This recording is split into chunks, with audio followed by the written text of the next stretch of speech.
حضرت سلیمان علیہ السلام ان کے حوالے سے ایک واقعہ نزہۃ البساطین ایک کتاب ہے، اس کے اندر درج ہے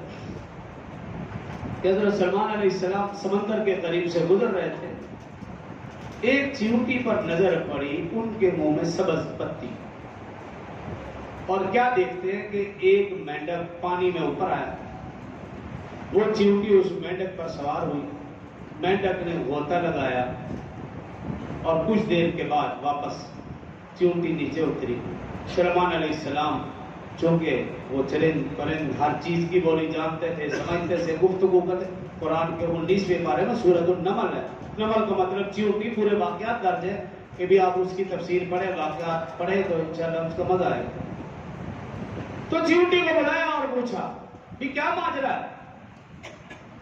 چیونٹی نے کہا یا نبی اللہ، یہ فرشتہ ہے، اس نے مینڈک کی صورت اختیار کی، میں اس کی پیٹھ پر سوار ہوئی، سمندر میں گئے، ایک بھاری پتھر ہے، وہ پتھر کھلتا ہے، اس کے اندر ایک کیڑا ہے،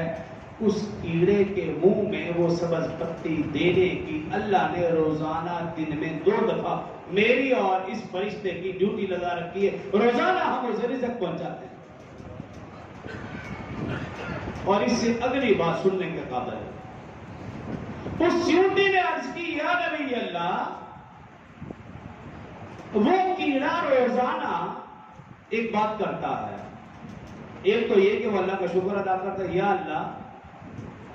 تو نے مجھے پیدا کیا اور اس پتھر کے اندر سکونت دی اور مجھے رزق پہنچایا، اور اگلی بات جو وہ کیڑا کرتا ہے، چیونٹی، حضرت سلیمان علیہ السلام کہے نزہۃ البساطین کے اندر یہ بات درج ہے، اس چیونٹی نے کہا کہ وہ کیڑا کہتا ہے اے اللہ،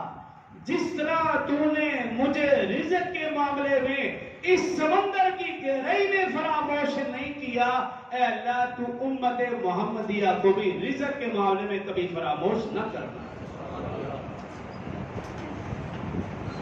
تب سلیمان علیہ السلام کا دور اس امت کے لیے دعا کی جا رہی، لیکن یہ امت رزق کے معاملے